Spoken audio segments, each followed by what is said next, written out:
Wanita jalang. Teriakan suamiku menggema di seluruh ballroom, disaksikan ratusan kolega elit. Ia tertawa puas setelah mempermalukanku. Namun tawanya seketika mati dan wajahnya pucat pasi saat sang CEO justru turun panggung, membungkuk hormat di kakiku, lalu mengumumkan kepada dunia bahwa aku sebenarnya adalah. Sebelum ceritanya dimulai, silahkan tulis di kolom komentar dari daerah mana saja teman-teman yang menonton cerita ini. Jangan lupa like dan subscribe agar channel ini bisa semakin berkembang dan bisa mempersembahkan cerita yang lebih menarik lagi. Denting jam dinding yang menunjukkan pukul 11 malam terdengar begitu nyaring di ruang tengah yang sepi. Lara duduk terpaku di meja makan. Di hadapannya, semangkuk sup iga yang sudah dipanaskan 3 kali kini kembali dingin. Lapisan lemak putih mulai membeku di permukaannya, persis seperti hati Lara saat ini. Sudah 2 tahun ia menjalani peran ini. Menjadi istri yang berbakti, sederhana, dan penurut bagi Bramantio. Suara mesin mobil terdengar menderu di halaman depan. Jantung Lara berdegup kencang, campuran antara rindu dan rasa takut yang aneh. Ia buru-buru berdiri, merapikan daster batiknya yang sedikit kusut, dan menyambut suaminya di pintu. Pintu terbuka kasar. Bram masuk dengan wajah kusut. Dasinya sudah longgar, jasnya disampirkan asal-asalan di bahu. "Mas sudah pulang? Mau aku hangatkan makanannya?" sapa Lara lembut, mencoba meraih tangan suaminya untuk dicium, sebuah ritual penghormatan yang selalu ia lakukan. Namun, Bram menarik tangannya dengan kasar. "Gak usah. Aku sudah makan di luar sama klien. Minggir, aku capek." Lara terdorong sedikit ke belakang. Ia menelan ludah, menahan perih di dada. Saat Bram melayaninya, aroma itu menyergap hidung Lara. Bukan aroma keringat atau asap rokok khas Bram, melainkan aroma manis yang menyengat. Campuran vanila dan mawar. Parfum wanita. Dan itu jelas bukan parfum murah. "Mas." Lara memberanikan diri bertanya saat mengekori Bram menuju kamar. "Tadi meeting di mana? Kok baunya beda?" Bram berhenti mendadak. Ia berbalik, matanya menatap Lara dengan sorot merendahkan. Tatapan yang selalu membuat Lara merasa kerdil. "Maksud kamu apa? Kamu nuduh aku?" bentak Bram. Suaranya menggema di rumah tipe 36 yang sempit itu. "Aku ini kerja banting tulang cari duit buat kita. Buat bayar listrik, buat kasih kamu makan. Kamu yang seharian cuma diam di rumah, gak tahu susahnya dunia kerja, berani-beraninya curiga." "Bukan curiga, Mas. Cuma nanya." "Alah, diam kamu," potong Bram. Ia melempar jasnya ke ranjang. "Tugasmu itu cuma ngurus rumah. Nggak usah sok jadi detektif. Lagian, kalaupun aku bau parfum wanita, itu wajar. Klienku banyak wanita karir, wanita-wanita hebat dan sukses. Bukan kayak kamu yang cuma tahu harga cabai di pasar." Kata-kata itu menancap telak. Bram tidak tahu. Ia sama sekali tidak tahu. Wanita yang berdiri di hadapannya ini, yang ia hina karena cuma tahu harga cabai, sebenarnya adalah pemegang saham mayoritas di tempat Bram bekerja. Lara Mahardika, pewaris tunggal kekayaan keluarga Mahardika yang nilainya triliunan rupiah. Lara sengaja menyembunyikan identitasnya karena ingin mencari cinta yang tulus, bukan pria yang hanya mengincar hartanya. Tapi malam ini, untuk kesekian kalinya, Lara mulai ragu. Apakah pengorbanannya menyamar menjadi orang biasa ini masih layak dipertahankan? Lara memungut jas Bram yang tergeletak. Saat ia hendak menggantungnya, secari kertas jatuh dari saku jas itu. Sebuah struk pembayaran dari restoran mewah di pusat kota. Dan di sana, tertera pesanan untuk 2 orang, steak wagyu dan red wine. Tanggalnya hari ini, jam 8 malam. Meeting sama klien. Gumam Lara lirih, meremas truk itu hingga lecek. Matanya mulai berair. "Klien mana yang dipanggil, sayang?" "Di chat WhatsApp kamu kemarin malam, Mas." Pagi itu suasana di meja makan terasa lebih dingin dari biasanya. Bram sibuk dengan ponselnya, sesekali tersenyum sendiri sambil mengetik pesan, sementara Lara menuangkan kopi hitam tanpa gula kesukaan suaminya. "Ada kabar bagus," ucap Bram tiba-tiba, memecah keheningan. Ia tidak menatap Lara, matanya masih terpaku pada layar ponsel. "Aku naik jabatan. Jadi senior manajer pemasaran." Lara berhenti mengoles selai di roti. Alhamdulillah, Mas.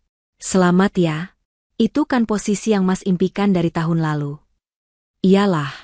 Siapa lagi yang pantas kalau bukan aku? Sahut Bram sombong. Ia meletakkan ponselnya dengan kasar di meja. Kinerja aku paling bagus bulan ini. Pak Gavin, CEO baru yang sok misterius itu, pasti melihat potensiku.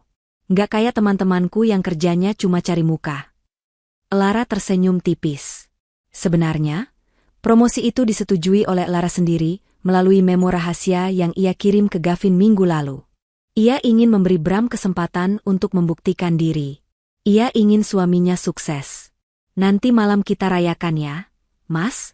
Aku masak ayam bakar kesukaanmu, tawar Lara antusias. Bram mendengus, seolah tawaran itu adalah lelucon. Rayakan? Makan ayam bakar di rumah? Lara, kamu ini memang visinya sempit banget. Nanti malam aku ada celebration dinner sama tim inti. Di Hotel Bintang 5. Kamu nggak usah nungguin. Oh, sama tim kantor? Iya. Dan ada partner kerjaku, Clarissa. Dia yang banyak bantu aku di proyek terakhir. Dia itu wanita cerdas, lulusan luar negeri, nyambung kalau diajak ngobrol soal bisnis. Beda sama kamu. Lagi-lagi perbandingan itu. Nama Clarissa sudah terlalu sering disebut Bram akhir-akhir ini. Mas, apa aku boleh ikut? Sekali-sekali aku ingin kenal teman-teman kerjamu. Pinta Lara, meski ia sudah tahu jawabannya. Bram tertawa meremehkan.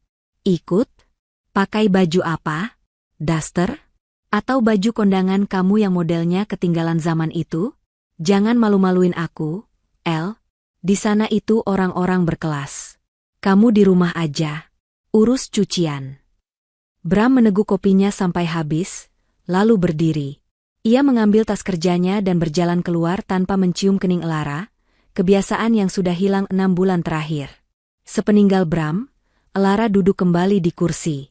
Ia menatap pantulan dirinya di cermin bufet. Wajah tanpa make-up, rambut diikat karet gelang biasa. Ia memang terlihat seperti ibu rumah tangga biasa. Tapi di balik matanya, ada kilatan api yang mulai menyala. Ponsel Lara bergetar di saku daster. Sebuah nama muncul di layar, Gavin, sepupu. Halo, Vin? Jawab Lara, suaranya berubah tegas, berbeda 180 derajat dari nada bicara pada suaminya tadi. Mbak El, selamat pagi. Sesuai instruksi Mbak, SK promosi suami Mbak sudah saya tanda tangani. Tapi ada satu hal yang harus saya laporkan. Ada indikasi kebocoran dana di departemen pemasaran yang baru dia pimpin. Angkanya lumayan besar. Rahang Lara mengeras. Siapa pelakunya? Kami masih investigasi. Tapi semua persetujuan pengeluaran itu ada tanda tangan suami Mbak, dan di countersign oleh asistennya, Clarissa. Lara memejamkan mata. Nafasnya berat. Vin, jam 2 siang aku ke kantor pusat. Siapkan ruang meeting tertutup. Lewat lift VIP. Jangan sampai ada karyawan yang lihat. Baik, Mbak El. Siap. Lara mematikan panggilan. Ia menatap pintu depan yang baru saja dilewati Bram. Kamu main api, Mas. Dan kamu lupa, istrimu ini yang punya apinya. Gedung Mahardika Tower menjulang tinggi membelah langit Jakarta. Ini adalah simbol kekuasaan keluarga Mahardika. Biasanya, Lara hanya melihat gedung ini dari foto atau saat lewat bersama Bram. Tapi hari ini, ia datang sebagai pemiliknya. Lara tidak mengenakan duster. Ia mengenakan setelan blazer krim berbahan linen, terlihat sederhana tapi potongannya sangat elegan. Ia mengenakan kacamata hitam besar untuk menutupi sebagian wajahnya. Sebuah mobil sedan hitam mewah dengan plat nomor khusus berhenti tepat di depan lobi VIP yang terletak di sisi gedung, agak tersembunyi dari pintu masuk karyawan umum. Gavin sudah menunggu di sana. Mbak El, sapa Gavin sambil membukakan pintu mobil. Pria muda itu menunduk hormat. Jangan panggil Mbak kalau di luar, Vin. Panggil Lara saja, bisik Lara sambil melangkah cepat masuk ke dalam lift pribadi. Mereka menghabiskan 2 jam di lantai paling atas. Lara memeriksa laporan keuangan dengan teliti. Dugaannya benar. Ada markup gila-gilaan pada vendor event organizer yang sering dipakai Bram. Dan pemilik vendor itu ternyata memiliki hubungan kerabat dengan Clarissa. Ini perampokan halus. Vin, desis Elara sambil melempar berkas ke meja marmer. Bram baru sehari jadi manajer, tapi jejak kecurangannya sudah ada sejak dia jadi supervisor. Kenapa baru ketahuan sekarang? Maaf, Mbak. Audit internal sebelumnya kurang teliti. Tapi sejak Mbak minta saya perketat pengawasan, semua ini terungkap. Elara memijat pelipisnya. Hatinya sakit. Bukan karena uangnya, uang segitu tidak ada artinya bagi Lara. Tapi karena pengkhianatan itu. Suaminya mencuri dari perusahaannya, demi membiayai gaya hidup wanitanya. Simpan bukti ini. Jangan bertindak dulu. Aku mau lihat seberapa jauh dia berani melangkah. Perintah Lara. Siap. Oh ya, Mbak. Mobil Mbak yang biasa sopir lagi servis. Mbak mau saya antar pulang atau pakai taksi? Antar sampai lobi depan saja, Vin. Aku mau mampir ke apotek di seberang kantor sebentar, beli obat sakit kepala. Itu adalah keputusan yang fatal. Mobil Gavin, sebuah Bentley hitam mengkilap, meluncur turun ke lobi utama. Saat Lara turun dari kursi penumpang depan, Gavin, dengan refleks seorang adik yang sopan, membantu Lara keluar dan sedikit memegang sikunya agar Lara tidak tersandung. Hati-hati, Mbak, ucap Gavin sambil tersenyum. Makasih ya, Vin. Lara membalas senyum itu. Tepat saat itu, pintu kaca lobi terbuka. Sekelompok karyawan baru saja keluar untuk jam istirahat sore. Di antara mereka, ada Bram dan Clarissa yang sedang tertawa-tawa. Tawa Bram seketika mati. Matanya membelalak melihat istrinya, Lara yang seharusnya ada di rumah mencuci baju, sedang turun dari mobil seharga 5 miliar rupiah, digandeng oleh Gavin, CEO Mahardika Group yang sangat ditakuti dan dihormati itu. Jarak mereka cukup jauh, sekitar 20 meter. Lara yang buru-buru memakai kacamata hitamnya lagi dan bergegas menyeberang jalan, tidak menyadari keberadaan Bram. Tapi Bram melihatnya dengan jelas. Itu istriku, gumam Bram. Wajahnya pucat pasi lalu berubah merah padam. Clarissa yang berdiri di sampingnya menyipitkan mata. Itu istrimu, Bram? Yang baju krem itu? Wow, dia kenal Pak Gavin? Kok bisa turun dari mobil Pak Gavin? Clarissa tersenyum licik, otaknya yang manipulatif langsung bekerja. Bram, jangan-jangan gosip itu benar. Ada wanita-wanita tertentu yang dipelihara bos besar buat selingan.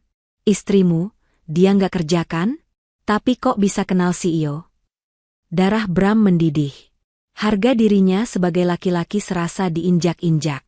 Bayangan Lara yang lugu di rumah hancur, digantikan oleh bayangan liar yang diprovokasi oleh Clarissa. Kurang ajar, geram Bram. Tinjunya mengepal. Pantas saja dia nggak pernah nuntut uang belanja lebih. Ternyata dia jual diri sama bosku sendiri. Rumah itu terasa seperti medan perang bahkan sebelum perang dimulai. Lara baru saja selesai mandi dan sedang menyisir rambut ketika pintu kamar dibanting dengan kekuatan penuh, hingga engselnya berderit. Bram berdiri di ambang pintu. Matanya merah, napasnya memburu seperti banteng yang terluka. Mas, kamu kenapa? Kok pulang cep? Jalang. Satu kata itu meluncur seperti peluru. Lara terpaku. Sisir di tangannya jatuh ke lantai. Apa? Mas bilang apa? Bram melangkah maju, mencengkeram lengan Lara kasar hingga wanita itu meringis kesakitan. Gak usah pura-pura polos. Aku lihat kamu tadi sore. Di depan kantor. Kamu turun dari mobil Gavin. Ngapain kamu sama dia? Hah? Jantung Lara mencelos. Ia ketahuan. Tapi ia tidak bisa membongkar identitasnya sekarang. Tidak dalam keadaan Bram yang sedang emosi labil begini. Mas, lepas. Sakit. Itu nggak seperti yang kamu pikirkan. Aku cuma apa? Cuma melayani dia? Berapa dia bayar kamu? Hah? Bram mengguncang tubuh Lara. Aku kerja mati-matian jaga nama baik di kantor, dan kamu istriku sendiri, malah jadi simpanan bosku. Pantas saja aku dapat promosi. Itu pasti hasil kamu ngangkang di depan Gavin, kan? Plah. Tamparan keras mendarat di pipi Elara. Bukan Bram yang menampar, tapi Elara. Untuk pertama kalinya dalam 2 tahun pernikahan mereka, Elara melawan. Matanya yang biasanya teduh kini berkilat marah. Ia menghempaskan tangan Bram dari lengannya. "Jaga mulutmu, Mas." Suara Elara bergetar, tapi tajam. "Kamu menuduhku tanpa bukti. Kamu tidak tahu apa-apa tentang aku dan Gavin." Bram memegang pipinya yang panas, terkejut dengan perlawanan Elara. Namun rasa kaget itu segera berubah menjadi tawa sinis yang mengerikan. "Oh, berani melawan sekarang? Sudah merasa hebat karena dibekingi CEO? Dengar ya, Elara. Mulai detik ini, kamu bukan lagi istri yang kuanggap. Kamu cuma parasit. Sampah." Bram berjalan mundur, menatap Elara dengan jijik. "Jangan harap aku sudi menyentuhmu lagi. Kamu tidur di kamar tamu mulai malam ini. Aku jijik tidur satu kasur sama bekas orang lain." Bram keluar dan membanting pintu kamar, meninggalkan Elara yang berdiri gemetar di tengah ruangan. Air mata Elara tidak jatuh. Rasa sakit itu sudah melampaui batas air mata. Ia menatap pintu tertutup itu dengan pandangan kosong, lalu perlahan beralih ke cermin. Pipinya merah bekas cengkeraman Bram tadi. Hatinya hancur, tapi logikanya mulai tersusun kembali. "Kamu sebut aku sampah, Bram?"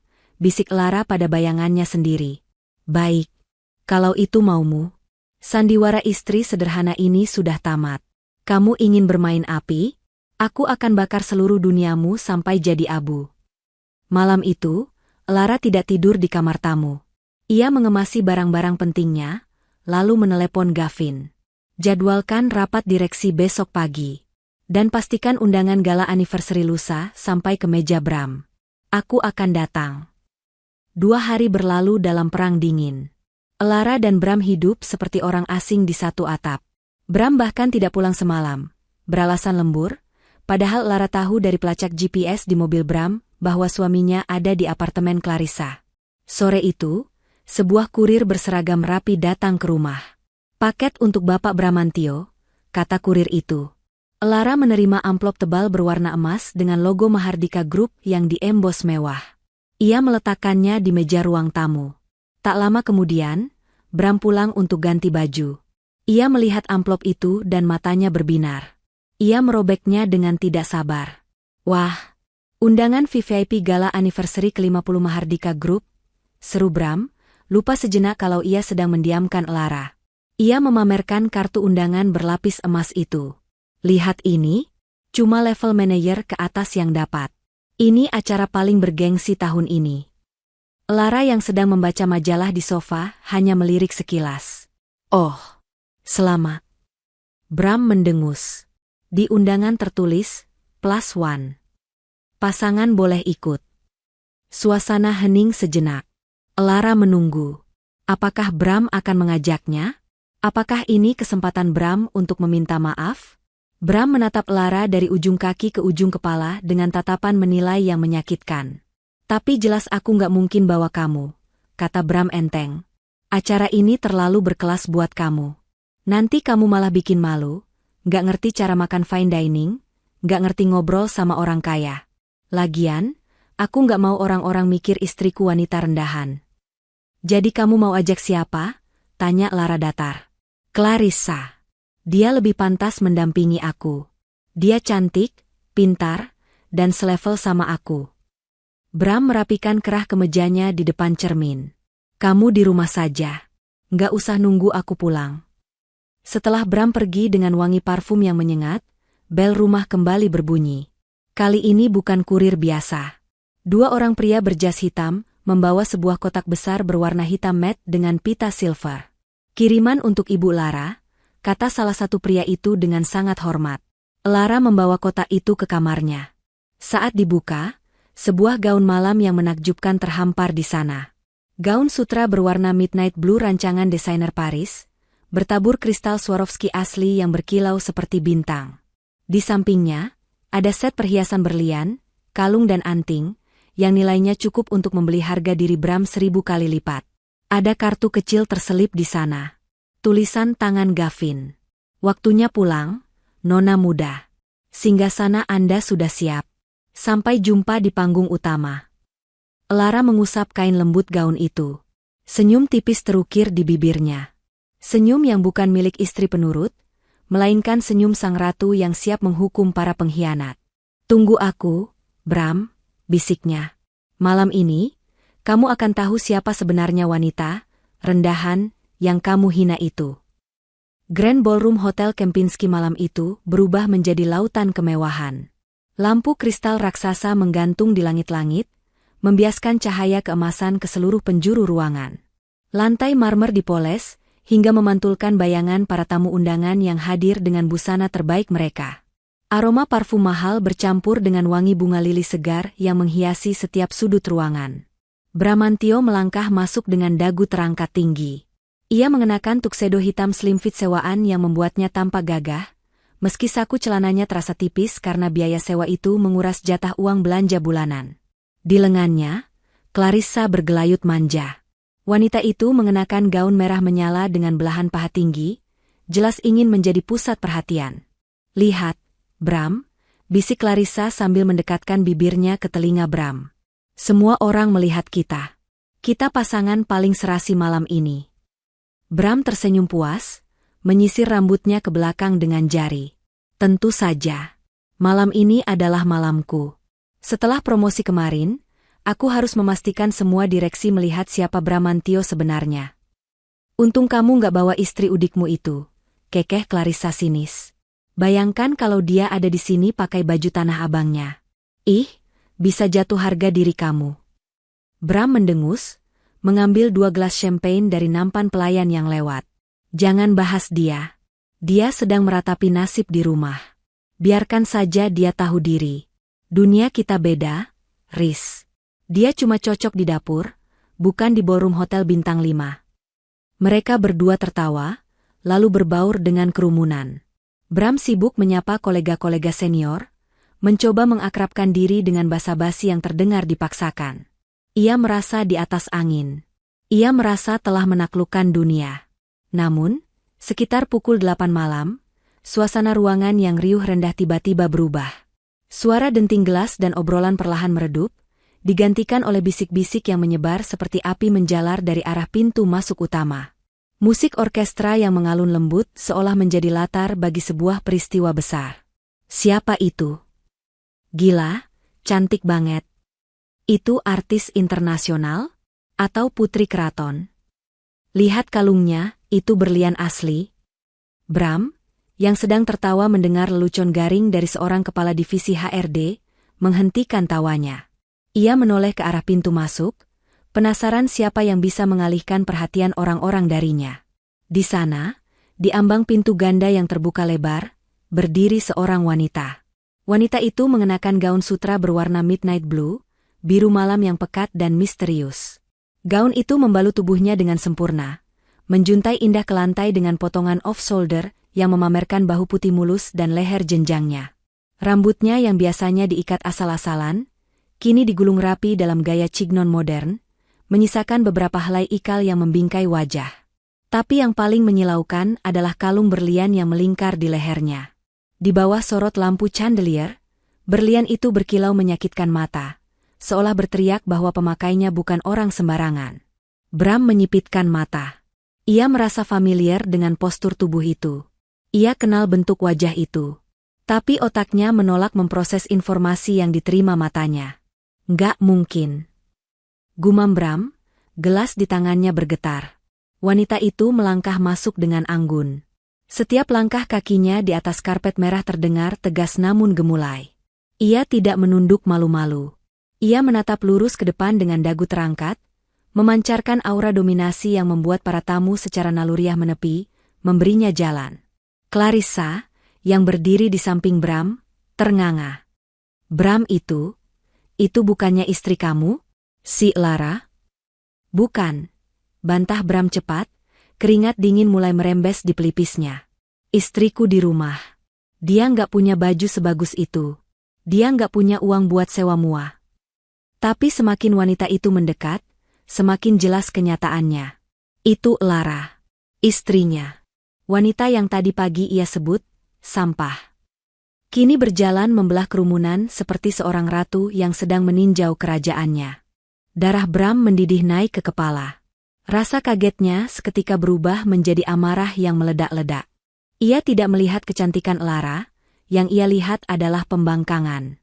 Istrinya, yang seharusnya mendekam di kamar tamu sambil menangis, berani datang ke sini, mempermalukannya dengan berdandan seperti wanita panggilan kelas atas. Setidaknya itulah kesimpulan picik di otak Bram. Mau apa dia ke sini? Desis Bram. Ia meletakkan gelasnya dengan kasar di meja terdekat, hingga isinya tumpah. Bram, jangan bikin keributan, bisik Clarissa, meski matanya menatap Elara dengan penuh kebencian dan iri hati. Nanti Pak Gavin lihat.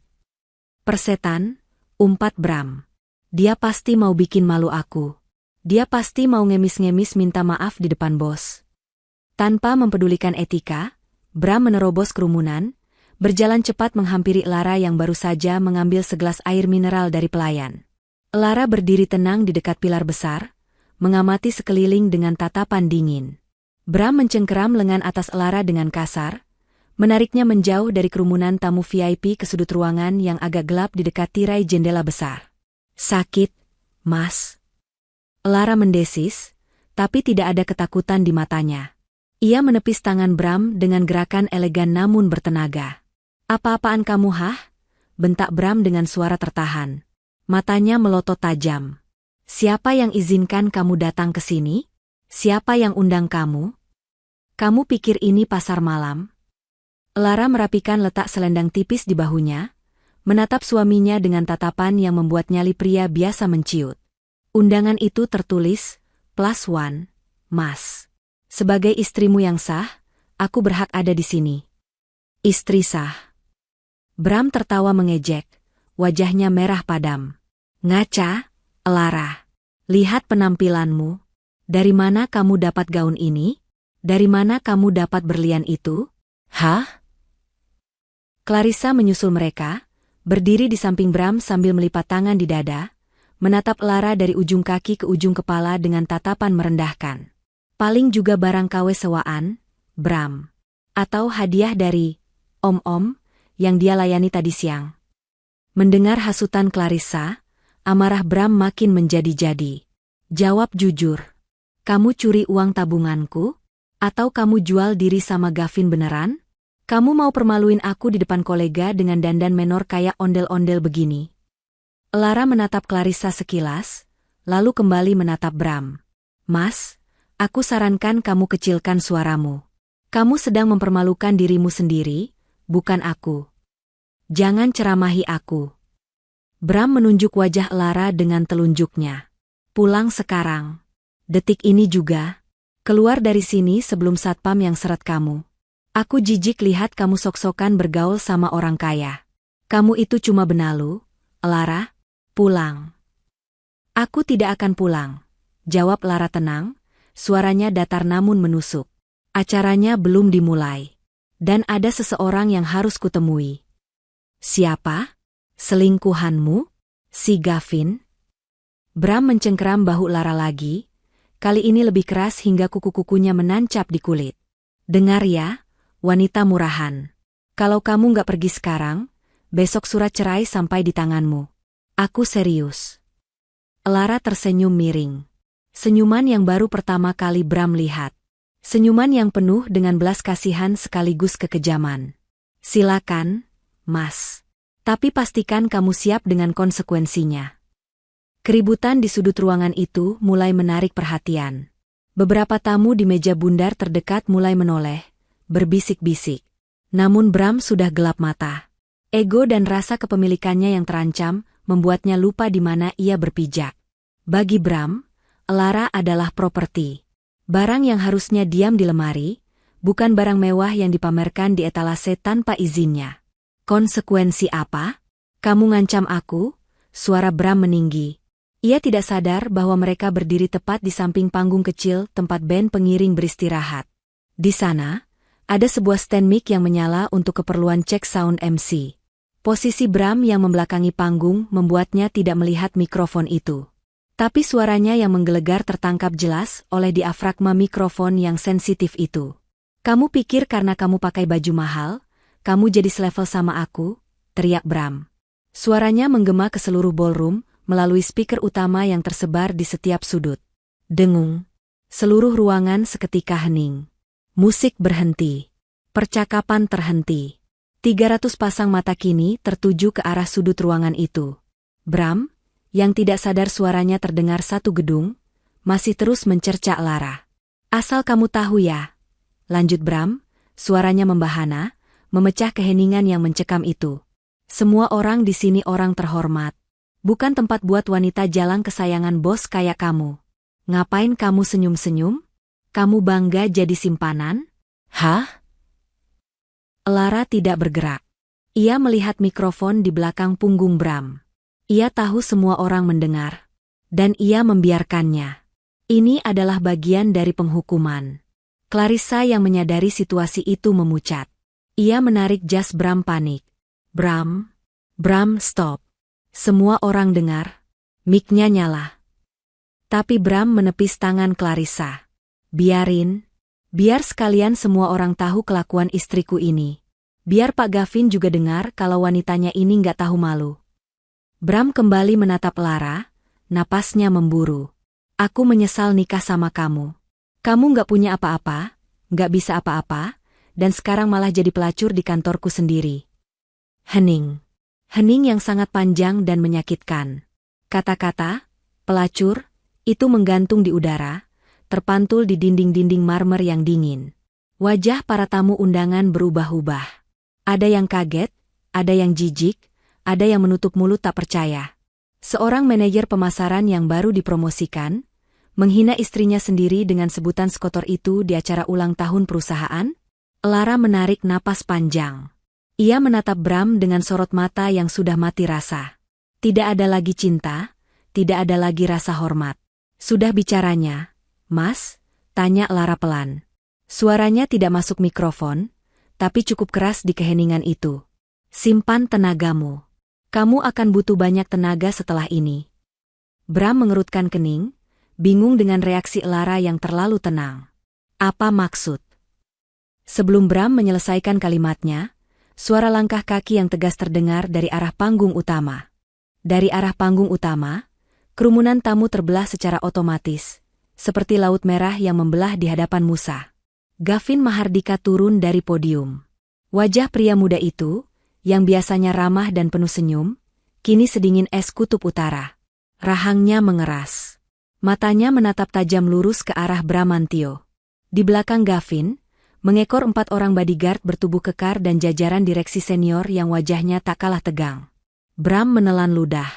Jantungnya berdegup kencang, tapi otaknya yang delusional masih mencoba memutarbalikkan fakta. "Pak Gavin pasti marah karena aku bikin keributan," pikir Bram. Tapi dia pasti lebih marah sama Lara. Ya, pasti begitu. Lara kan cuma simpanan main-main. Gavin pasti malu simpanannya datang ke acara resmi dan bikin skandal. Bram segera merubah ekspresinya. Ia memasang wajah memelas, seolah menjadi korban. Ia sedikit membungkuk saat Gavin semakin dekat. "Pak Gavin, maafkan keributan ini, Pak," kata Bram dengan suara yang dibuat bergetar.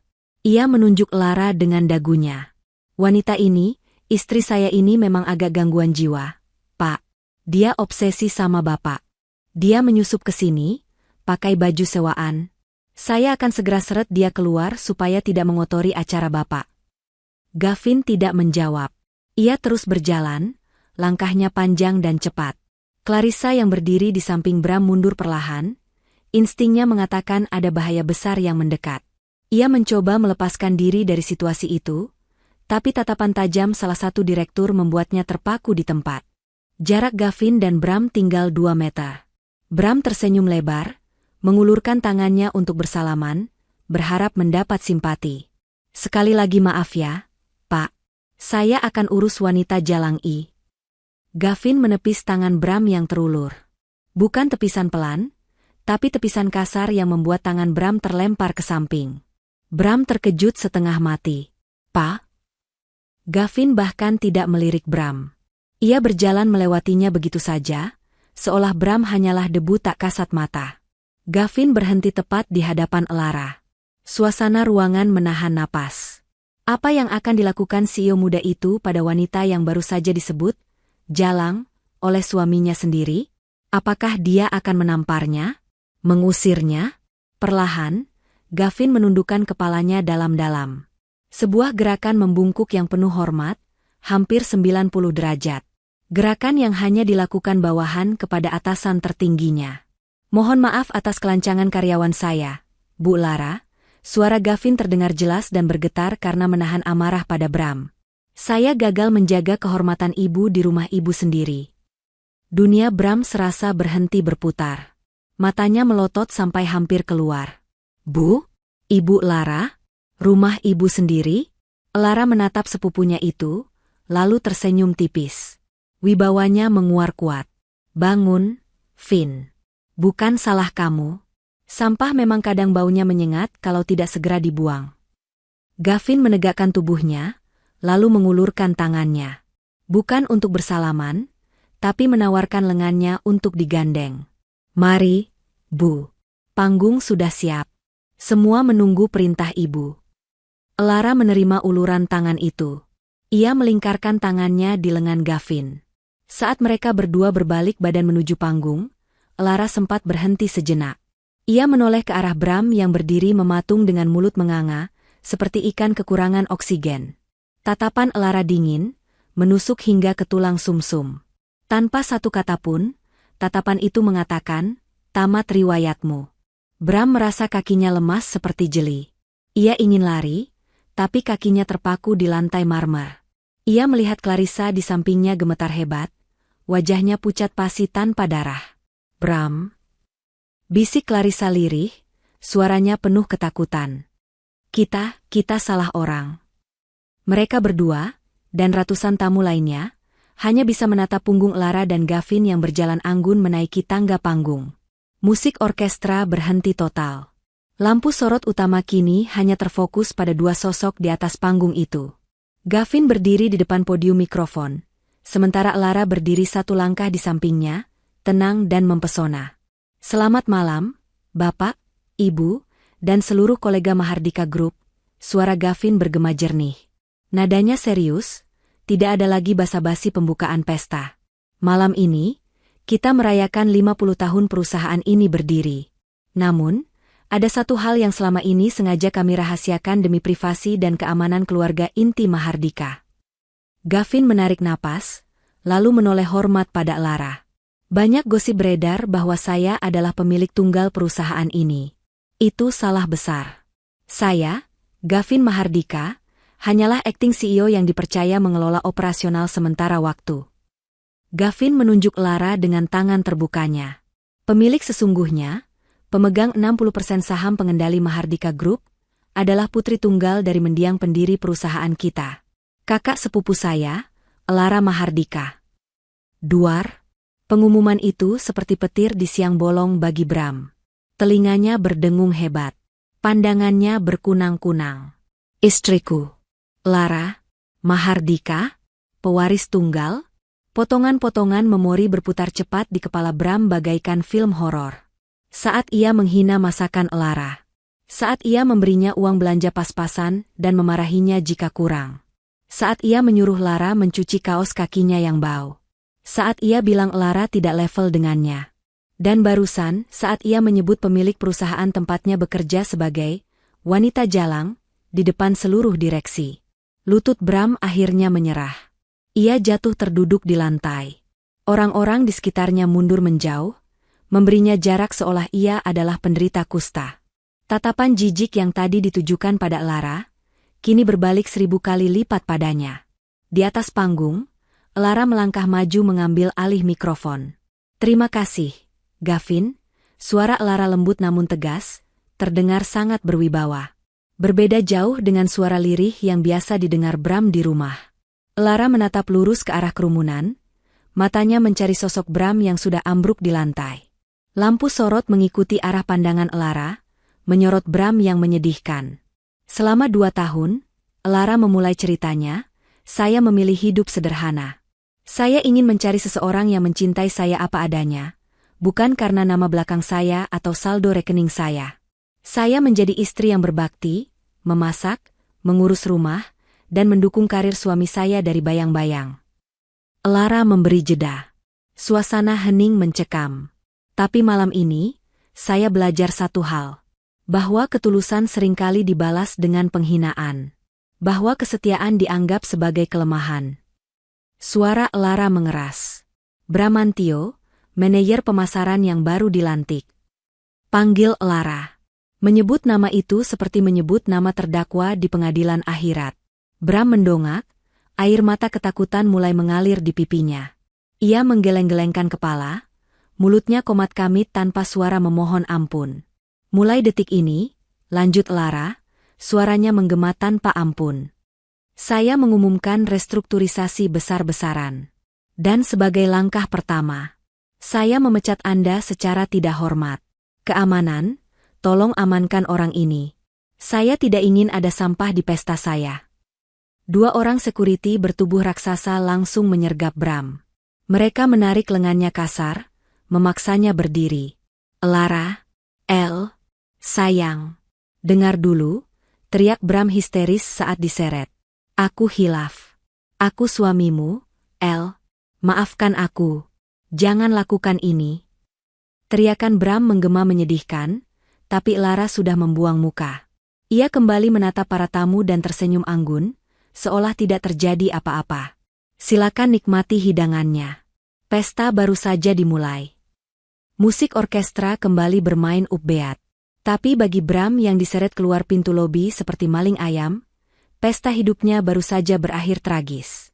Aspal pelataran lobi hotel itu terasa dingin dan kasar. Kontras sekali dengan karpet bludru tebal di dalam ballroom yang baru saja Bram injak beberapa menit lalu. Ia tidak berjalan keluar dengan sukarela, ia diseret. 2 petugas keamanan bertubuh kekar melepaskan cengkeraman mereka tepat di batas area drop-off, membuat Bram terhuyung dan hampir jatuh tersungkur di depan pilar beton. Dilarang masuk kembali, ucap salah satu petugas dengan nada datar, tanpa sedikit pun rasa hormat.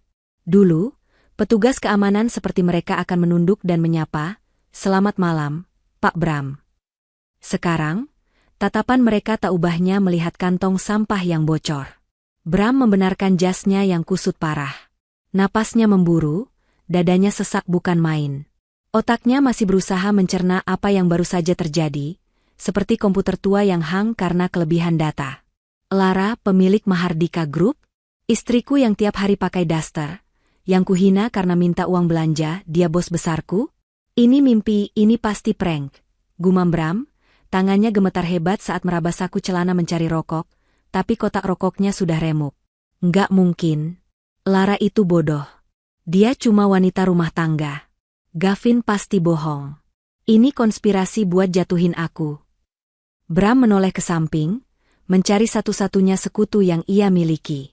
Riz, Clarissa, kamu dengar tadi kan? Itu gila, kan? Kita harus tuntut mereka atas perbuatan tidak menyenangkan. Namun, Clarissa tidak ada di sampingnya.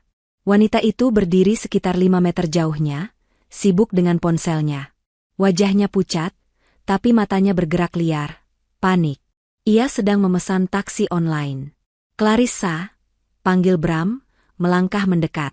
Clarissa tersentak kaget, lalu mundur 2 langkah seolah Bram adalah penderita penyakit menular. Jangan dekat-dekat aku, Bram. Bram ternganga. Kamu kenapa? Kita harus susun rencana. Kita?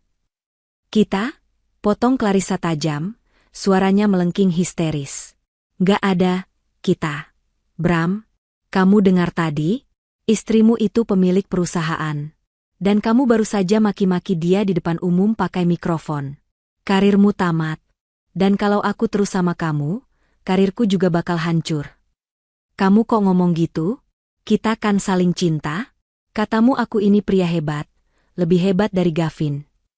Itu dulu. Sebelum aku tahu kamu sebodoh ini, bentak Clarissa. Air mata kemarahan dan ketakutan melelehkan maskaranya. Kamu bilang istrimu itu parasit. Kamu bilang dia nggak punya apa-apa. Ternyata, dia yang gaji kita semua, bodoh. Kamu nipu aku, Bram.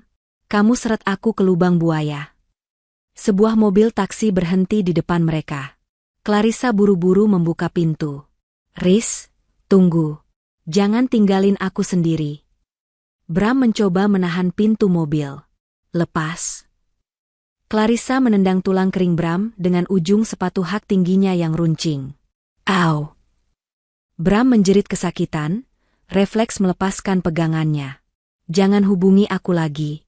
Hapus semua chat kita. Aku nggak mau terseret kasusmu. Taksi itu melaju pergi, meninggalkan Bram sendirian di trotoar yang dingin. Angin malam menusuk tulang, tapi rasa dingin yang menjalar di hati Bram jauh lebih membekukan.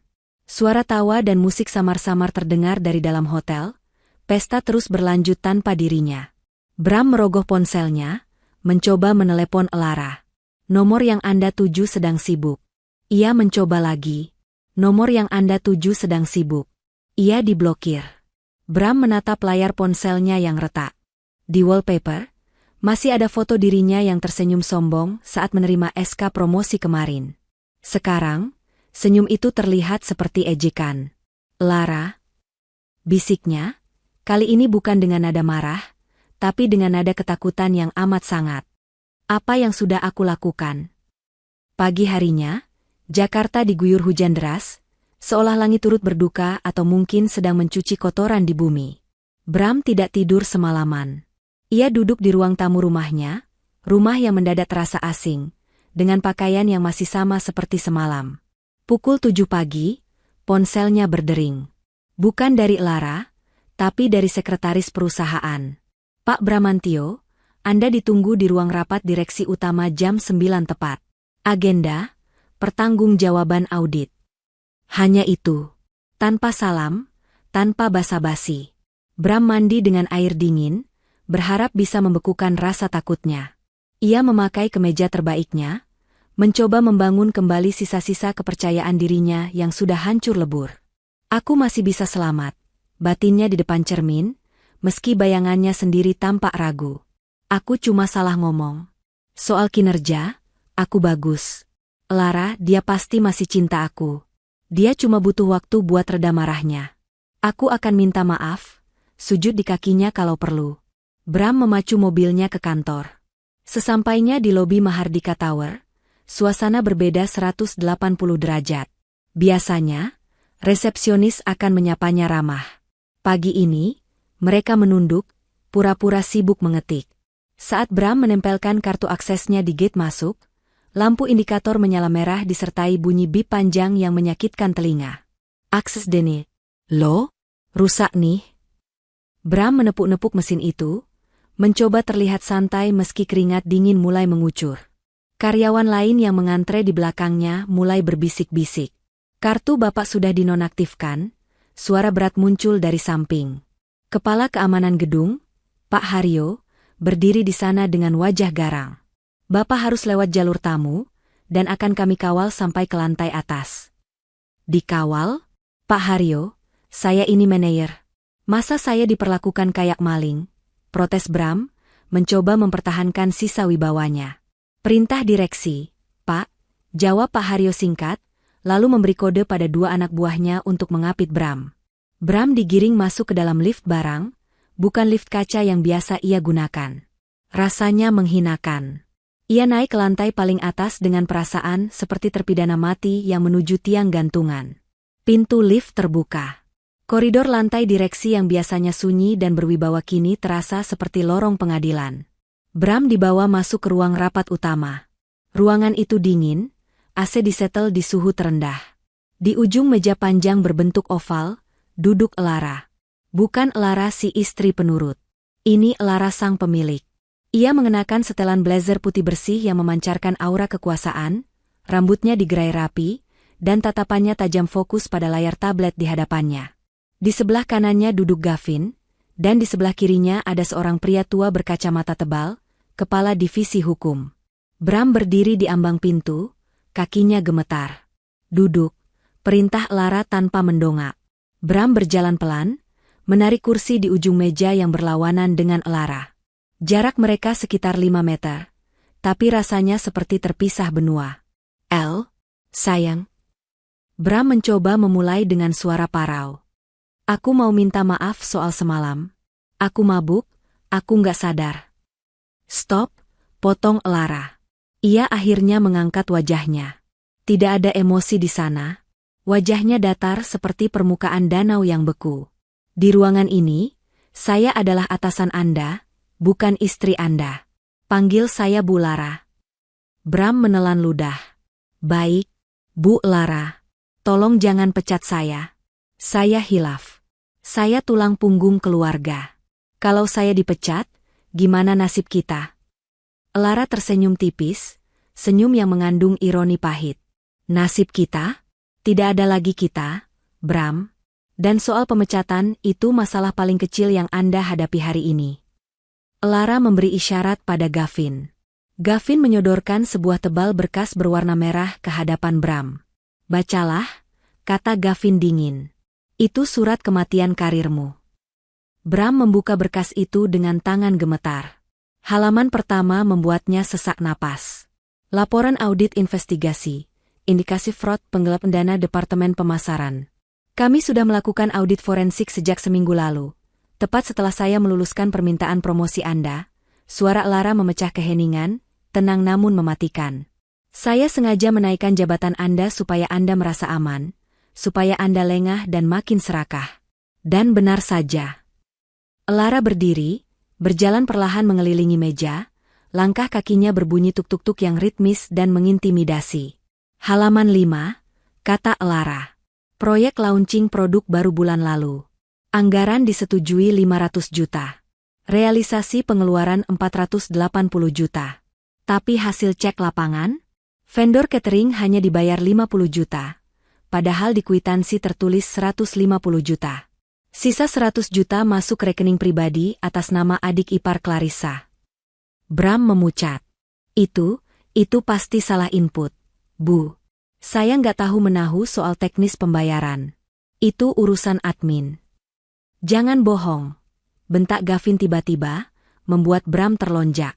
Tanda tangan kamu ada di setiap lembar persetujuan pencairan dana. Dan kami punya rekaman CCTV kamu menerima amplop tunai di parkiran basemen dari vendor tersebut. Lara melanjutkan, suaranya kembali tenang. Halaman 12. Biaya perjalanan dinas fiktif. Kamu klaim hotel bintang 5 di Bali selama 3 hari untuk survei lokasi. Tapi data manifest pesawat menunjukkan kamu tidak pernah check-in. Kamu malah ada di puncak, menyewa villa, bersama Clarissa. Bram merasa ruangan itu berputar. Semua aibnya, semua kebohongannya yang ia susun rapi selama ini, dibongkar tuntas tanpa sisa. Lara tahu semuanya. Lara melihat semuanya. Bu Lara. Bram jatuh berlutut di samping kursi. Air mata buaya mulai keluar. Saya hilaf, Bu. Saya terpaksa. Gaji saya kecil, kebutuhan rumah tangga kita besar.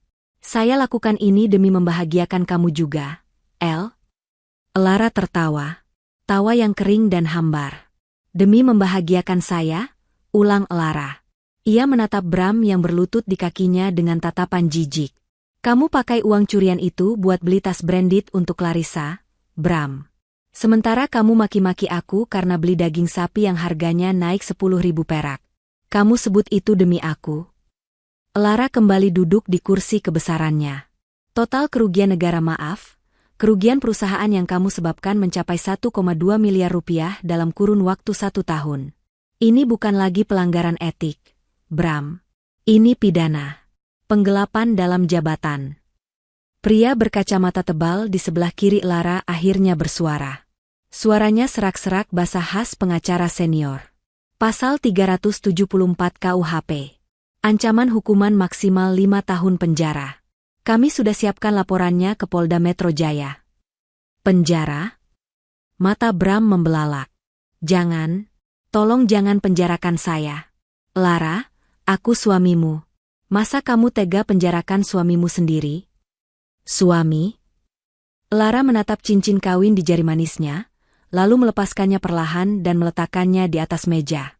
Bunyi kelunting logam beradu dengan kaca terdengar nyaring. Suami saya tidak akan menyebut istrinya, wanita jalang, di depan umum. Suami saya sudah mati semalam, di panggung itu. Tapi saya nggak sendiri, teriak Bram panik, mencoba mencari kambing hitam. Clarissa. Dia otaknya. Dia yang ngenalin saya sama vendor-vendor itu. Saya cuma tanda tangan. Dia yang atur semuanya. Lara tersenyum miring. Saya tahu kamu akan bilang begitu. Makanya, kami sudah hadirkan tamu spesial. Pintu ruang rapat terbuka. Bram menoleh dan melihat seseorang masuk di kawal security. Clarissa masuk dengan wajah sembab tanpa make-up. Matanya merah bengkak. Ia tidak berani menatap Bram, melainkan langsung menunduk hormat ke arah Lara. Silakan duduk, Clarissa, kata Lara datar. Clarissa duduk di kursi yang agak jauh dari Bram. Clarissa, kata Lara. Bramantio baru saja mengatakan bahwa semua penggelapan ini adalah ide kamu. Bahwa dia hanya korban yang kamu manfaatkan. Apa benar begitu? Clarissa langsung mendongak, matanya menyala penuh kemarahan saat menatap Bram. Insting bertahan hidupnya mengambil alih. Dalam dunia kejahatan korporat, tidak ada kesetia kawanan. Bohong, Bu, seru Clarissa histeris. Ia mengeluarkan sebuah tablet dari tasnya. Saya punya buktinya. Ini semua ide Bram. Dia yang memaksa saya mencari vendor yang bisa diajak markup. Dia bilang dia butuh uang cepat buat cicilan mobil sport yang dia sembunyikan dari ibu. Apa? Kamu fitnah, teriak Bram, mencoba berdiri hendak menyerang Clarissa, tapi Gavin langsung membentaknya untuk duduk kembali. Clarissa dengan cepat membuka galeri di tabletnya dan menunjukkannya pada Lara. Lihat ini, Bu. Ini screenshot chat WhatsApp kami bulan lalu. Bram nulis, Riz, cari vendor sound system yang mau kasih cashback 40%. Bilang aja ini perintah manajer. Saya sempat nolak. Bu, saya bilang ini bahaya. Tapi Bram ngancam bakal pecat saya kalau nggak nurut. Saya cuma bawahan, Bu, saya takut kehilangan pekerjaan. Clarissa mulai menangis terseduh-seduh, memainkan peran sebagai korban yang tak berdaya dengan sangat apik. Bram membaca chat yang ditampilkan di layar besar proyektor. Itu memang chat darinya. Tapi konteksnya diputar balikan. Clarissa yang awalnya mengusulkan ide itu, Bram hanya menyetujui. Tapi di chat itu, memang terlihat Bram yang memberi instruksi. Itu.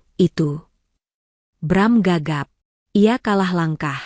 Clarissa jauh lebih licik darinya dalam menyimpan jejak digital. Dan ini, Bu, lanjut Clarissa, semakin bersemangat menghancurkan Bram demi menyelamatkan dirinya sendiri. Rekaman suara saat kami di mobil. Bram bilang dia mau kuras harta perusahaan sedikit demi sedikit sebelum dia cerai sama ibu. Dia bilang ibu itu, sapi perah yang bodoh. Rekaman itu diputar. Suara Bram terdengar jelas, jernih, dan sangat arogan. Tenang aja, Riz. Lara nggak bakal tahu. Dia itu taunya cuma masak sop. Begitu tabunganku cukup, aku bakal tendang dia dan kita nikah. Ruangan hening. Wajah Bram pucat pasi seperti mayat. Ia tidak bisa menyangkal suaranya sendiri. Lara mendengarkan rekaman itu tanpa ekspresi, meski tangannya di bawah meja meremas roknya kuat-kuat hingga bukunya memutih. Hatinya sakit mendengar pengkhianatan itu dikonfirmasi secara verbal, tapi rasa sakit itu justru memperkuat tekadnya. Cukup, kata Lara. Ia mematikan rekaman itu. Lara menatap Clarissa. Terima kasih atas kerjasamanya, Clarissa. Bukti-bukti ini sangat membantu untuk memenjarakan Bram. Clarissa tersenyum lega, menghapus air matanya. Terima kasih, Bu Lara. Saya janji akan bersaksi di pengadilan. Saya benar-benar menyesal.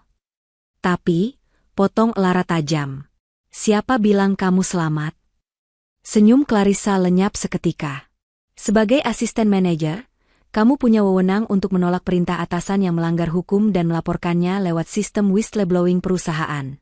Tapi kamu tidak melakukannya. Kamu malah menikmati hasilnya. Tas Hermes barumu, sepatu Louboutin itu dibeli pakai uang perusahaan juga, kan? Lara menutup berkas di depannya. Kalian berdua sama saja. Bram diproses pidana dan perdata. Kamu, Clarissa, saya pecat dengan tidak hormat. Nama kamu akan saya masukkan ke daftar hitam Asosiasi HRD Nasional. Kamu tidak akan bisa kerja di perusahaan bonafit manapun di Indonesia. Clarissa menjerit, jatuh terduduk lemas di kursi. Bram menatap Clarissa dengan tatapan kosong. Puas kamu, Riz? Kita hancur bareng. 2 jam kemudian, Bram keluar dari gedung Mahardika Tower. Kali ini ia benar-benar sendirian. Tidak ada mobil dinas, tidak ada supir. Ponsel kantor dan laptopnya sudah disita. Ia berjalan kaki menuju parkiran umum tempat ia memarkir mobil pribadinya, Honda CR-V yang ia banggakan, yang cicilannya menunggak 2 bulan. Bram masuk ke mobil, menyalakan mesin, dan berniat pulang. Ia ingin tidur. Ia ingin bangun dan berharap ini semua mimpi. Namun, saat ia hendak keluar dari area parkir dan menempelkan kartu e-money di gerbang, palang pintu tidak terbuka. Saldo tidak cukup. Sialan, umpat Bram. Ia membuka aplikasi mobile banking di ponsel pribadinya untuk top up. Jarinya membeku saat melihat layar ponsel. Rekening diblokir. Silakan hubungi cabang terdekat. Bram mencoba membuka rekening bank lain. Sama saja. Status, dibekukan atas permintaan pihak berwenang. Nggak mungkin. Bram mulai panik. Ia menelepon call center bank dengan tangan gemetar. Halo, dengan Bapak Bramantio? Benar Pak? Seluruh rekening Bapak dibekukan sementara berdasarkan surat perintah pengadilan terkait dugaan kasus penggelapan dana korporasi. Kami tidak bisa memproses transaksi apapun. Bram membanting ponselnya ke jok mobil. Ia tidak punya uang tunai sepeser pun. Dompetnya hanya berisi kartu-kartu plastik yang kini tak berguna. Akhirnya, Bram harus memohon pada petugas parkir untuk membukakan palang dengan jaminan KTP-nya. Petugas itu menatapnya curiga, tapi akhirnya mengizinkan. Bram memacu mobilnya pulang ke rumah. Rumah tipe 36 yang selama ini ia hina kekecilan. Sekarang, rumah itu adalah satu-satunya tempat berlindung baginya. Tapi sesampainya di depan pagar, ia melihat pemandangan yang membuat jantungnya berhenti berdetak. 2 orang petugas berseragam biru tua sedang menempelkan stiker besar berwarna merah di gerbang rumahnya. Tanah dan bangunan ini dalam pengawasan bank. Akan disita karena kredit match. Bram melompat turun dari mobil. Woi, apa-apaan ini? Saya bayar cicilan lancar. Petugas itu menoleh. Bapak Bramantio? Maaf Pak, sertifikat rumah ini atas nama Bapak. Tapi pembayaran cicilannya selama 2 tahun terakhir ternyata dilakukan melalui auto debit dari rekening Ibu Lara. Pihak Ibu Lara pagi ini membatalkan surat kuasa pendebetan dan mengajukan klaim bahwa uang muka rumah ini adalah harta bawaan beliau. Bram terhuyung ke belakang, bersandar pada mobilnya agar tidak jatuh. Jadi selama ini, gaji Bram yang pas-pasan itu tidak pernah cukup membayar cicilan rumah? Jadi selama ini Lara yang diam-diam menutup kekurangannya? Bram teringat bagaimana ia selalu sombong berkata, ini rumahku, aturanku, pada Lara. Padahal, tanpa uang Lara, rumah ini hanyalah tumpukan batako yang belum lunas. Jadi saya nggak boleh masuk? Tanya Bram lirih, suaranya hampir hilang. Bapak diberi waktu 1 jam untuk mengambil barang-barang pribadi. Hanya pakaian dan dokumen penting. Perabot, elektronik, dan aset lain tidak boleh dibawa karena masuk dalam sengketa harta Gonogini. Bram masuk ke dalam rumah yang hening itu. Ia melihat sekeliling. Sofa tempat ia biasa menonton bola, meja makan tempat ia menghina masakan Lara, dapur tempat Lara menghabiskan waktunya. Semua jejak Lara masih ada, tapi jiwanya sudah pergi. Bram masuk ke kamar tidur. Lemari Lara sudah kosong melompong. Wanita itu sudah mengangkut barangnya sejak semalam. Bram mengambil koper, memasukkan baju-bajunya dengan asal-asalan. Saat ia membuka laci nakas, ia menemukan buku tabungan lama Lara. Isinya hanya sisa saldo Rp50.000. Bram teringat, bulan lalu ia membentak Lara karena minta uang 100.000 untuk beli obat flu. Kamu boros banget sih. Cari duit susah, bentak Bram waktu itu. Sekarang Bram tahu, Lara bukan tidak punya uang. Lara punya triliunan. Tapi Lara ingin melihat apakah Bram peduli padanya saat ia miskin. Dan Bram gagal total. Bram menyeret kopernya keluar dari rumah itu. Matahari sore bersinar terik, tapi masa depan Bram gelap gulita. Ia duduk di trotoar depan rumah yang baru saja disegel. Perutnya berbunyi, lapar. Ia merogoh saku celananya. Hanya ada uang receh sisa kembalian parkir kemarin. Rp2.500. Hanya cukup untuk beli 1 botol air mineral gelas dan 1 gorengan dingin. Dulu manajer, sekarang gelandangan. Dulu suami pemilik perusahaan, sekarang tersangka kriminal. Bram menatap langit, dan untuk pertama kalinya, ia menangis meraung-raung, bukan karena akting, tapi karena penyesalan yang terlambat. Penyesalan yang tidak akan mengubah apa-apa. Lara di Menara Gadingnya sudah tidak terjangkau lagi. Kamar kos itu berukuran 3x3 meter. Dindingnya bercat hijau kusam yang mengelupas di beberapa bagian, menampakkan semen yang lembab. Tidak ada AC, hanya kipas angin kecil berdebu yang berputar dengan suara krek-krek yang menyedihkan. Bramantio duduk bersila di atas kasur busa tipis di lantai. Di hadapannya, semangkuk mie instan yang sudah mengembang menjadi menu makan malamnya selama 3 hari berturut-turut. Baru seminggu sejak ia diusir dari rumah mewahnya, tapi Bram merasa sudah menua 10 tahun. Wajahnya kusut, jambangnya tumbuh liar tak terawat, dan lingkaran hitam di bawah matanya semakin pekat. Tok, tok, tok. Ketukan di pintu kayu triplek itu terdengar tidak sabar. Jantung Bram melonjak. Apakah itu penagih utang lagi? Atau polisi? Bram membuka pintu sedikit, mengintip dengan takut-takut. Seorang pria paruh baya berjas rapi berdiri di sana. Ia menutup hidungnya dengan sapu tangan, jelas terganggu dengan bau apek lorong kos-kosan murah itu. "Saudara Bramantio?" tanya pria itu. "Iya." "Bapak siapa?" "Saya kuasa hukum dari Ibu Lara Mahardika." Nama itu membuat lutut Bram lemas. Pria itu menyodorkan sebuah amplop coklat tebal berlogo firma hukum ternama. "Ini surat gugatan cerai. Sidang pertama dijadwalkan minggu depan di Pengadilan Agama Jakarta Selatan. Klien kami menuntut perceraian mutlak tanpa tuntutan harta gonogini, karena Anda terbukti tidak memiliki kontribusi aset apapun selama pernikahan." Bram menerima amplop itu dengan tangan gemetar. "Pak, apa saya bisa bicara sama Lara? Sebentar saja. Tolong, Pak. Saya mau minta maaf." Pengacara itu menatap Bram dingin dari balik kacamata tebalnya. "Ibu Lara tidak ingin bertemu Anda. Semua komunikasi harus melalui saya. Dan satu hal lagi, jangan coba-coba mendekati beliau di kantor atau kediaman barunya. Jika Anda melanggar, kami akan tambahkan pasal perbuatan tidak menyenangkan." "Tapi saya masih suaminya," seru Bram putus asa. "Saya berhak bicara." Status suami itu hanya di atas kertas, Pak Bram. Dan kertas itu sebentar lagi tidak berlaku. Pengacara itu berbalik badan, berhati-hati agar sepatu pantofel mahalnya tidak menginjak genangan air kotor di lantai. "Persiapkan diri Anda. Selain sidang cerai, panggilan dari kepolisian untuk kasus penggelapan dana juga sudah dikirim ke alamat ini." Pria itu pergi, meninggalkan Bram yang terpaku di ambang pintu. Bram merobek amplop itu, membaca isinya dengan mata berkaca-kaca. Gugatan itu sangat detail. Lara mencantumkan semua alasan. Perselingkuhan, kekerasan verbal, penelantaran ekonomi, hingga penghinaan di muka umum. Tidak ada celah bagi Bram untuk membela diri.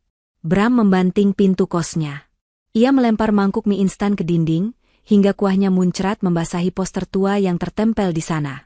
"Lara jahat," teriaknya frustrasi pada dinding kosong. "Kamu wanita kejam. Kamu istri durhaka. Kamu sengaja mau bunuh aku pelan-pelan." Bram merogoh saku celananya, mengambil ponsel murah yang baru ia beli karena ponsel lamanya disita kantor. Ia mencoba menelepon nomor Lara lagi, meski ia tahu ia sudah diblokir. "Nomor yang Anda tuju sedang sibuk." Bram beralih menelepon ibunya di kampung. Ia butuh uang. Ia butuh pembelaan. "Halo, Bu?" isak Bram saat telepon tersambung. "Bram? Kamu kenapa? Nak, kok suaramu nangis?" "Bu." Bram dipecat. Bram digugat cerai Lara. "Bram sekarang gak punya apa-apa, Bu. Tolong Bram." Hening sejenak di seberang sana. Lalu suara ibunya berubah tajam. "Dipecat? Digugat cerai? Pasti gara-gara istrimu yang gak becus itu kan? Sudah ibu bilang dari dulu, Lara itu pembawa sial. Ceraikan saja. Pulang ke kampung, nanti ibu carikan gadis yang lebih baik." Bram tertawa miris mendengar ucapan ibunya. Ibunya tidak tahu. Ibunya selalu menghina Lara karena dianggap miskin. Padahal, pembawa sial, itu adalah pemilik perusahaan raksasa yang selama ini membiayai operasi katarak ibunya diam-diam. Bu. Potong Bram lirih. Lara itu orang kaya, Bu. Dia bos besar. Bram yang salah. Bram selingkuh.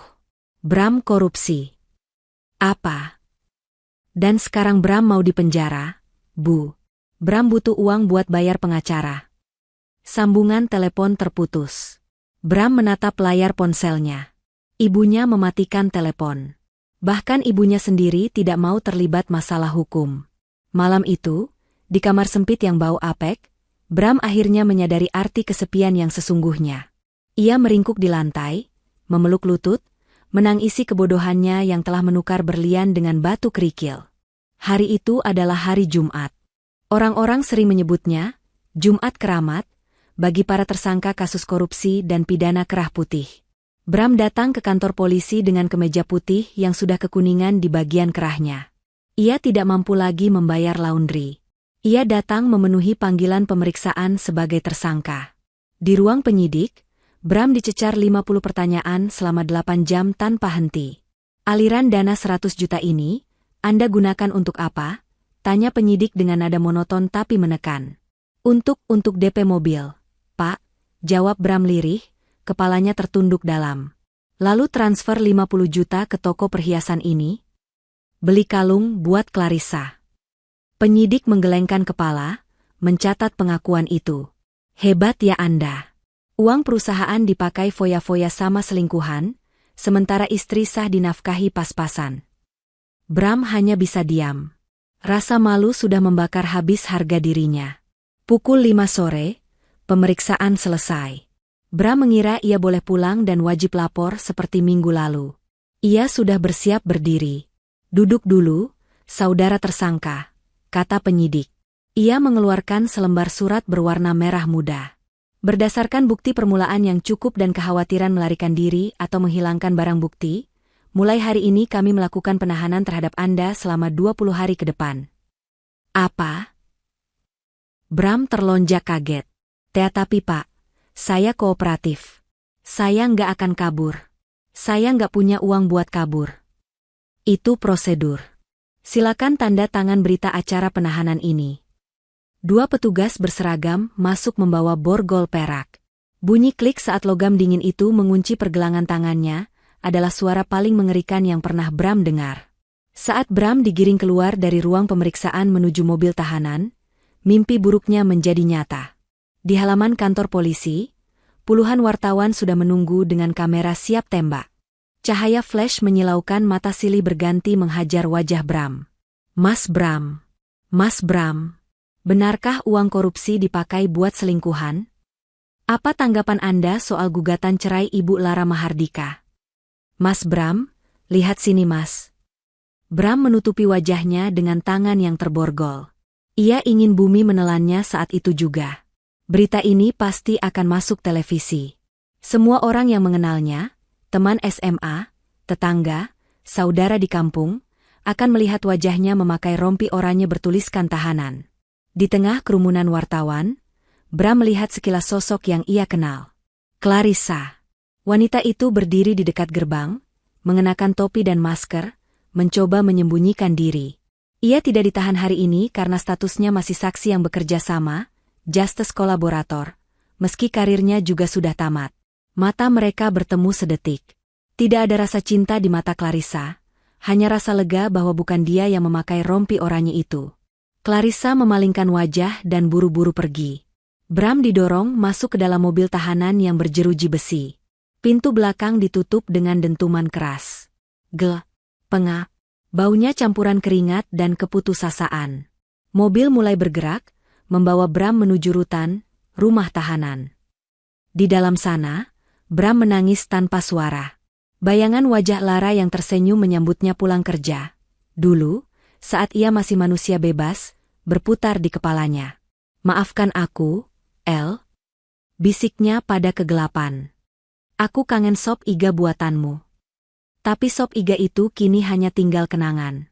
Menu makan malamnya nanti adalah nasi cadong dengan sayur nangka hambar di dalam sel berukuran 2x3 meter yang dihuni 5 orang. Sementara Bram membusuk di penjara, suasana di lantai 30 Mahardika Tower berubah drastis. Lara memimpin rapat manajemen mingguan. Tidak ada lagi ketegangan atau bisik-bisik ketakutan. Ruangan itu kini terang benderang, jendela-jendela besar dibiarkan terbuka tirainya, membiarkan cahaya matahari pagi masuk. Agenda hari ini, evaluasi vendor, ucap Lara tegas. Ia duduk di kursi pimpinan, mengenakan batik modern yang elegan. Di sampingnya, Gavin duduk sebagai direktur operasional, setia mendampingi kakaknya. Saya sudah memutus kontrak dengan semua vendor yang terindikasi main mata dengan manajemen lama, lapor kepala divisi pengadaan yang baru. Kita menghemat anggaran 30% bulan ini, Bu. Bagus. Lara mengangguk. Pastikan semua transparan. Saya tidak mau ada lagi budaya, amplop, di perusahaan ini. Siapapun yang ketahuan menerima suap, sekecil apapun, akan berakhir seperti mantan manajer pemasaran kita. Semua peserta rapat mengangguk serempak. Kasus Bram menjadi contoh nyata bahwa Lara tidak main-main. Ia pemimpin yang lembut namun bertangan besi jika menyangkut integritas. Setelah rapat selesai, Lara berjalan kembali ke ruangannya. Di koridor, langkahnya terhenti. Seorang wanita dengan penampilan berantakan sedang berdebat dengan resepsionis di lobi lift. Itu Clarissa. Rambutnya yang biasanya di-blow rapi kini lepek. Kantung matanya tebal. Ia memakai kemeja kusut yang sepertinya belum disetrika. Saya mohon, Mbak. Saya mau ketemu Bu Lara sebentar saja. 5 menit, pinta Clarissa dengan suara memelas. Maaf, Bu Clarissa. Nama Ibu ada di daftar blacklist tamu. Keamanan akan segera datang kalau Ibu tidak pergi, jawab resepsionis tegas. Saat Clarissa menoleh, ia melihat Lara berdiri tak jauh darinya. Mata Clarissa langsung berbinar penuh harapan. Ia berlari kecil mendekati Lara, mengabaikan resepsionis yang panik. Bu Lara, Bu, panggil Clarissa. Ia hendak meraih tangan Lara, tapi pengawal pribadi Lara dengan sigap menghalanginya. Clarissa berhenti, tangannya tertahan di udara. Bu Lara tolong saya, Bu. Cabut blacklist nama saya. Saya nggak bisa dapat kerja di mana-mana. HRD perusahaan lain selalu nolak lamaran saya, karena catatan buruk dari Mahardika Group. Clarissa mulai menangis. Saya punya cicilan apartemen, Bu. Saya punya adik kuliah. Kalau saya nggak kerja, kami makan apa? Saya janji nggak akan ganggu Ibu lagi. Saya cuma minta surat referensi kerja yang netral. Itu saja. Lara menatap mantan selingkuhan suaminya itu. Dulu, wanita ini yang menertawakan baju Lara. Wanita ini yang menghasut Bram untuk membenci Lara. Apakah Lara merasa kasihan? Sedikit. Sebagai sesama wanita. Tapi sebagai pemimpin, ia punya prinsip. Clarissa, suara Lara tenang. Kamu tidak bisa mendapat kerja bukan karena saya jahat, tapi karena rekam jejakmu sendiri. Kamu bersekongkol menipu perusahaan, dan kamu mengkhianati rekan kerjamu sendiri demi selamat. Tapi saya kan sudah bantu Ibu penjarakan Bram, protes Clarissa. Itu tidak menghapus kesalahanmu. Itu hanya mengurangi hukumanmu, bukan membersihkan namamu. Lara melangkah maju sedikit, menatap mata Clarissa lekat-lekat. Kalau kamu mau hidupmu membaik, mulailah dengan jujur. Cari pekerjaan yang tidak membutuhkan manipulasi. Jadilah kasir minimarket, atau pelayan restoran, dan mulailah dari nol dengan keringat halal. Jangan minta jalan pintas lagi. Lara memberi kode pada pengawalnya. Antar dia keluar. Dengan sopan. Lara berbalik badan dan berjalan masuk ke lift pribadinya, meninggalkan Clarissa yang menangis meraung di lobi. Pintu lift tertutup perlahan, memisahkan dunia Lara yang penuh integritas dengan masa lalu yang penuh racun. Lara menghela napas panjang di dalam lift. Bersih, gumamnya. Akhirnya udara di sini bersih. 3 bulan kemudian, vonis hakim sudah dijatuhkan. Bramantio divonis 3 tahun 6 bulan penjara dipotong masa tahanan, serta denda 500 juta rupiah subsidiar 6 bulan kurungan. Karena Bram tidak punya uang sepeser pun, ia harus menjalani hukuman tambahan itu. Total 4 tahun ia akan mendekam di balik jeruji. Perceraian mereka juga sudah resmi diputus Versteeg, tanpa kehadiran tergugat, karena Bram tidak bisa hadir dan tidak mampu bayar pengacara lagi.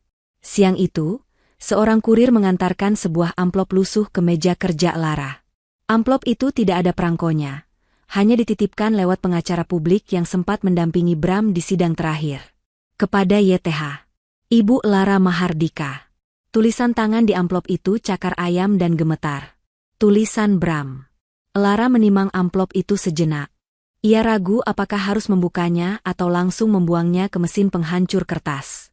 Namun, rasa penasaran, atau mungkin sisa rasa kemanusiaan, membuatnya membuka amplop itu. Isinya selembar kertas buku tulis murahan yang disobek pinggirnya. Lara, aku nggak tahu harus mulai dari mana. Mungkin kata, maaf, sudah nggak ada harganya lagi buat kamu. Tapi cuma itu yang aku punya sekarang. Di sini, di penjara Cipinang, aku punya banyak waktu buat mikir. Aku mikirin semua kejahatanku. Tapi yang paling sering aku pikirin bukan uang atau jabatan yang hilang. Aku mikirin kamu. Aku ingat dulu kamu selalu pijitin kakiku kalau aku pulang capek. Aku ingat kamu selalu sisihkan paha ayam goreng buat aku, sementara kamu makan sayapnya. Aku ingat kamu gak pernah minta apa-apa selain waktuku. Tuhan adil ya, El. Dulu aku hina masakanmu. Sekarang, tiap hari aku makan nasi yang kerasnya kayak batu. Dulu aku hina bajumu. Sekarang aku cuma punya 2 kaos oblong yang sudah bolong. Aku sadar sekarang. Kamu itu bukan cuma istri yang baik.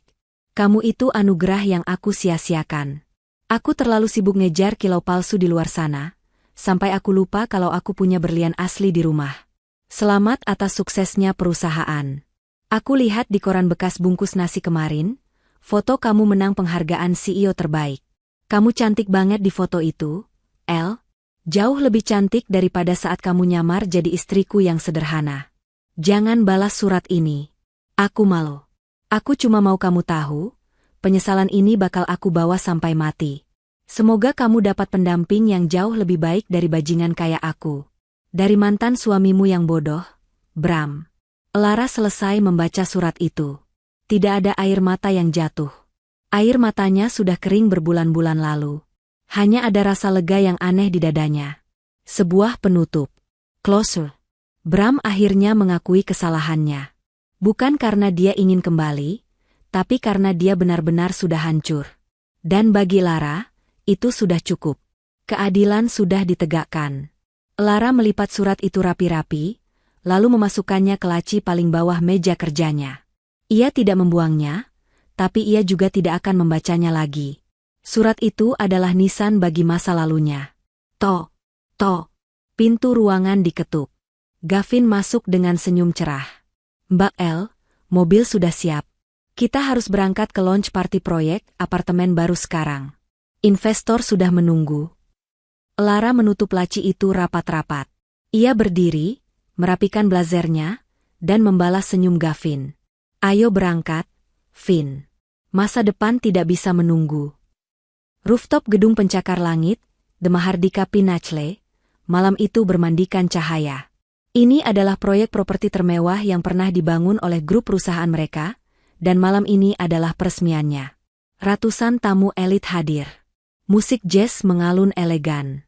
Angin malam Jakarta terasa sejuk di ketinggian lantai 60 ini.